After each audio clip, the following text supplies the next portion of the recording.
Hello दोस्तों, कैसे हैं। तो आज से हम क्लास 11th की फ़िज़िक्स स्टार्ट कर रहे हैं। दोस्तों, जो हाई स्कूल का सिलेबस होता है वो बहुत ही आसान माना जाता है, खासकर इस 11th की फ़िज़िक्स की तुलना में।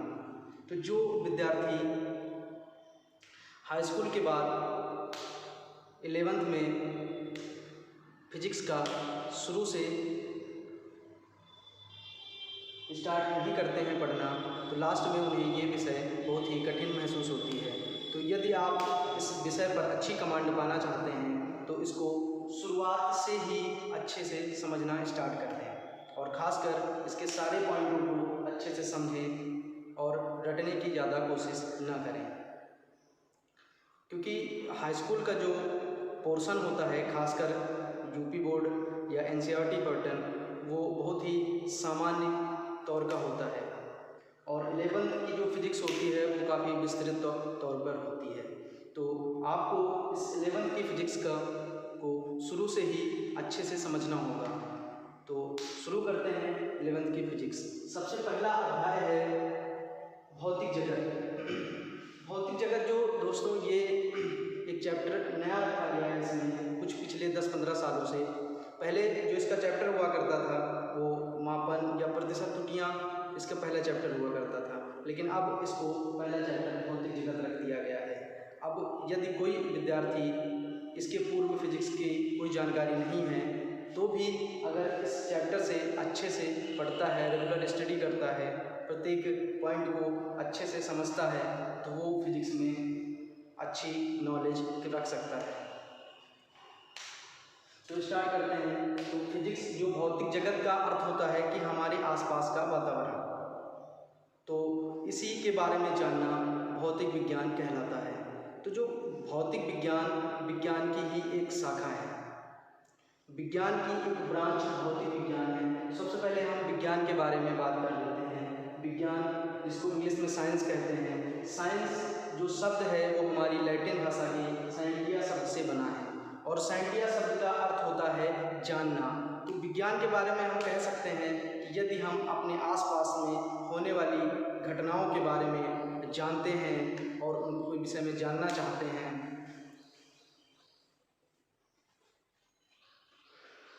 और उनकी गहराई में उनको अध्ययन करते हैं तो हम कह सकते हैं कि हम विज्ञान का अध्ययन कर रहे हैं।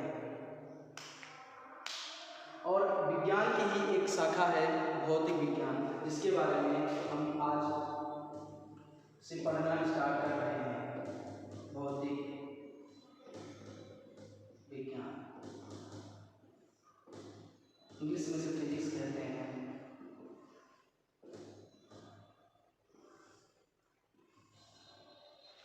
भौतिक विज्ञान का अर्थ होता है कि प्राकृतिक घटनाओं का अध्ययन करना। भौतिक का मतलब है कि हमारे आसपास का वातावरण, आसपास के संसार की वस्तुओं के बारे में जानना, इनमें होने वाली घटनाओं के बारे में जानना भौतिक विज्ञान के अंतर्गत आता है। जैसे कि हम देखते हैं कि हमारे आसपास बहुत सारी प्राकृतिक घटनाएं होती हैं, जैसे कि बादलों का गरजना, बारिश का होना, इंद्रधनुष का बनना आदि बहुत सारी जो प्राकृतिक घटनाएं होती हैं।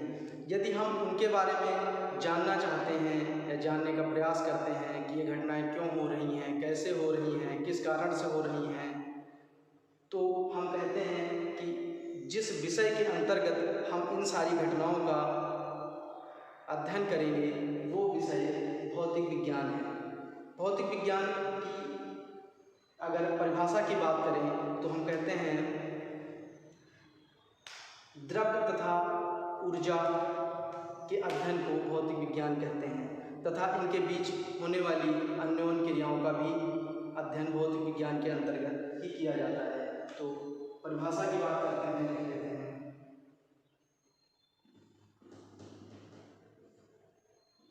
द्रव्य को इंग्लिश में मैटर कहते हैं तथा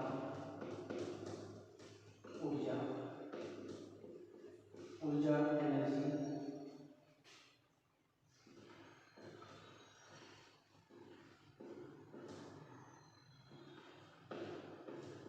का अध्ययन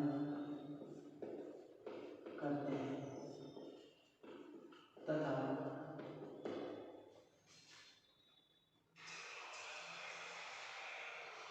इनके मध्य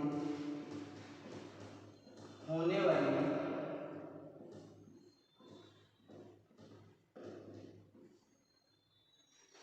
अन्योन क्रियाओं का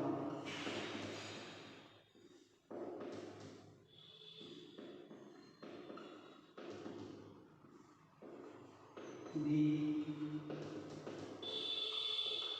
अध्ययन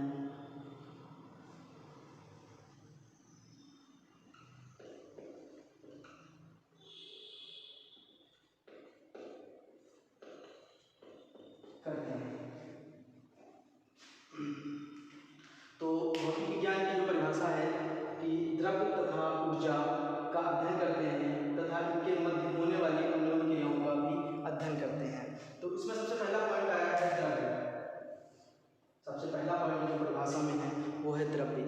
तो द्रव्य के बारे में हमने पिछली कक्षाओं में आपने पढ़ा होगा कि द्रव्य वह है जो कुछ स्थान घेरता है जिसका कुछ द्रव्यमान होता है, यानी मतलब जो ऐसी कोई भी वस्तु जो स्थान घेरती है या उसका कुछ द्रव्यमान है वह द्रव्य कहलाती है।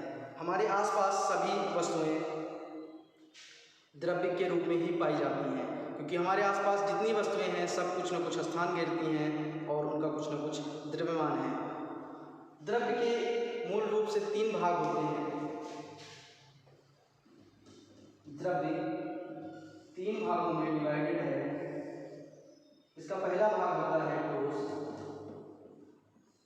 और दूसरा द्रव, और तीसरा गैस। ठोस को इंग्लिश में सॉलिड कहते हैं, द्रव को लिक्विड,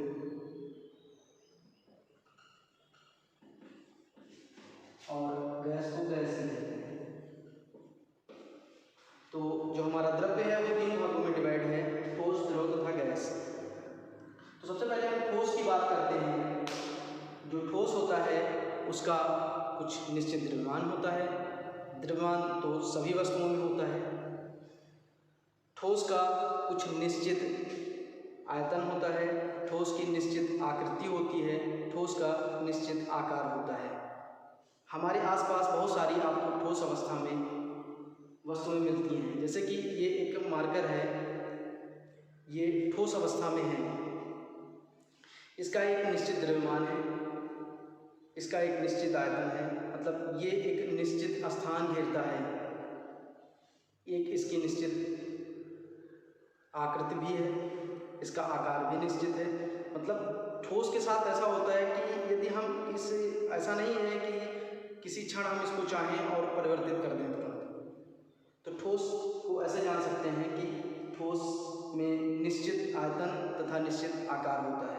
अगला बात करते हैं द्रव की। तो द्रव में वो सारी चीज़ें आ जाती हैं जो बह सकती हैं, जैसे कि हमारा ऑयल जितने भी हैं, मिल्क, जल, ड्रिंक, अन्य सारी चीज़ें द्रव के अंदर आ जाती हैं। जैसे कि हमें जल, हमारे घर में बाल्टी होती है, कहते हैं कि 2 लीटर 3 लीटर की, तो अगर जल उसमें भर देते हैं तो जल उसी बाल्टी का आकार ले लेता है। तो द्रव में जो होता है कि द्रव का एक निश्चित आयतन होता है। द्रव का जो आयतन होता है वो अनिश्चित होता है तथा द्रव का जो आयतन निश्चित होता है तथा इसका आकार अनिश्चित होता है।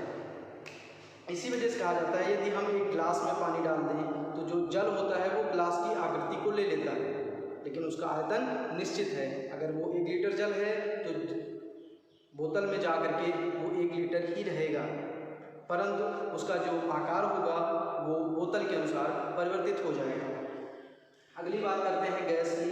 तो गैस में ना तो इसका आयतन निश्चित होता है और ना ही इसकी आकृति। जैसे कि एग्जाम्पल के तौर पर समझ लेते हैं कि यदि हम कोई इत्र लाते हैं और एक उसको छोटी सी शीशी में लाते हैं और उसको कुछ देर के लिए खुला हम किसी कमरे में खुला छोड़ देते हैं, तो वो इत्र उड़ करके पूरे कमरे में फैल जाता है।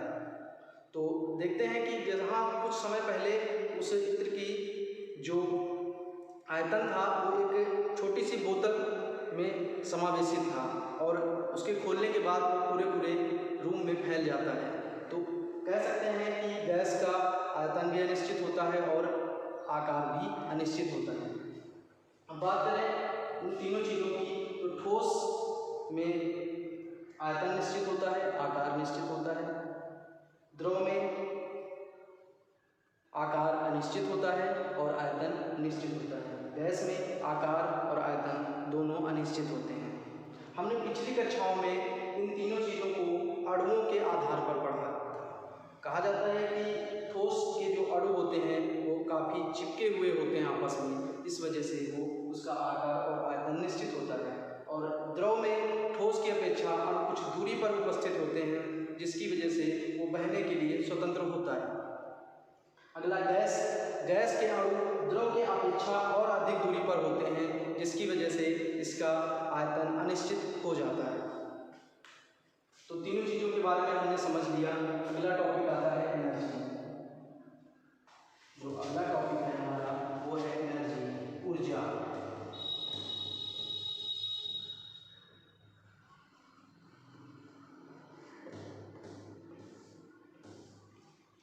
ऊर्जा भी कोई नया शब्द नहीं है, आप लोगों ने पिछली कक्षाओं में पढ़ा होगा। ऊर्जा की परिभाषा दी जाती है कि कार्य करने की क्षमता को ऊर्जा कहते हैं। यदि कोई भी वस्तु कोई भी कार्य कर सकती है तो उसके अंदर कुछ न कुछ ऊर्जा अवश्य ही होगी, काम वो चाहे छोटा हो या बड़ा हो। यदि कोई भी काम करने की ऊर्जा किसी वस्तु के अंदर है तो उसके अंदर समझ लीजिए एनर्जी है। एनर्जी कई रूपों में होती है, जैसे कि बहुत सारे रूप होते हैं इसके, जैसे कि प्रकाश, ऊर्जा,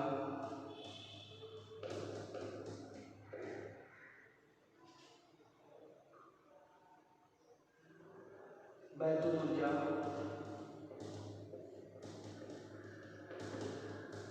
रसायन ऊर्जा,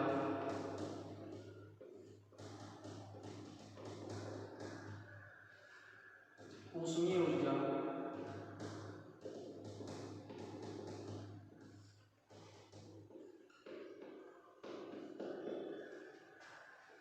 ध्वनि ऊर्जा,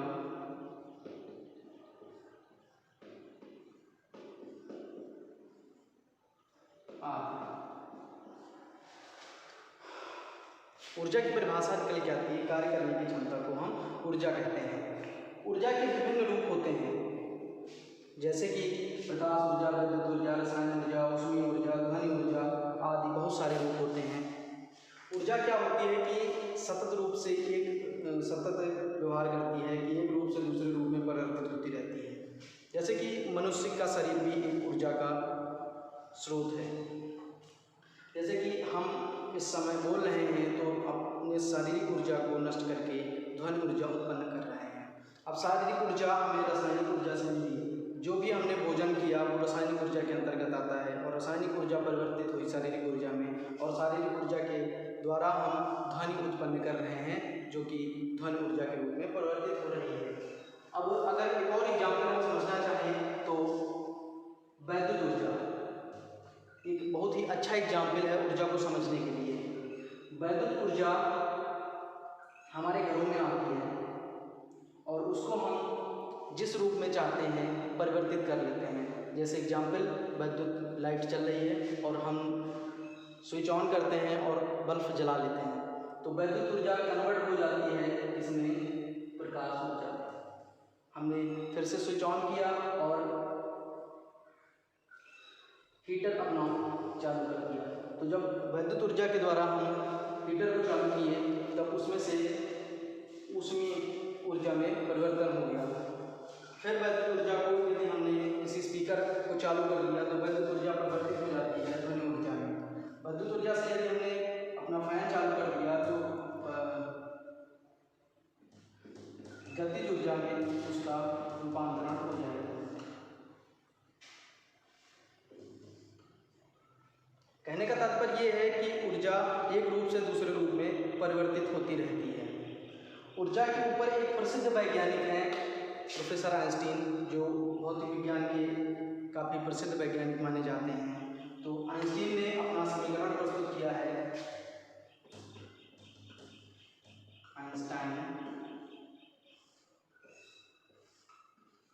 आइंस्टीन का मानना है कि जो द्रव्य तथा ऊर्जा है ये एक ही वस्तु के दो रूप हैं, ये दोनों आपस में अलग अलग नहीं हैं। द्रव्य नष्ट होकर ऊर्जा में परिवर्तित हो सकता है और ऊर्जा पर नष्ट होकर द्रव्यमान में भी परिवर्तित हो सकती है। जब हम आगे 12th क्लासों में पढ़ेंगे कि सूक्ष्म भौतिक विज्ञान में पढ़ेंगे कि कैसे दो कण मिल करके एक ऊर्जा के रूप में परिवर्तित होते हैं और कैसे ऊर्जा दो कणों के रूप में परिवर्तित होती है। माइक्रो लेवल फिजिक्स के तौर पर हम इस चीज़ की जानकारी विकसित करेंगे। तो इस कथन को व्यक्त करने के लिए प्रोफेसर आइंस्टीन ने एक समीकरण प्रस्तुत किया जिसे द्रव्यमान ऊर्जा समीकरण कहते हैं, जो कि है E=mc²। जो यहाँ पे C है ये प्रकाश की चाल को प्रदर्शित करता है, क्योंकि आपने पिछली क्लासों में पढ़ा होगा कि प्रकाश की चाल 3 × 10⁸ मीटर प्रति सेकंड होती है, और जो E है ये हमारी एनर्जी ऊर्जा को प्रदर्शित करता है, और जो M है वो द्रव्यमान को प्रदर्शित करता है।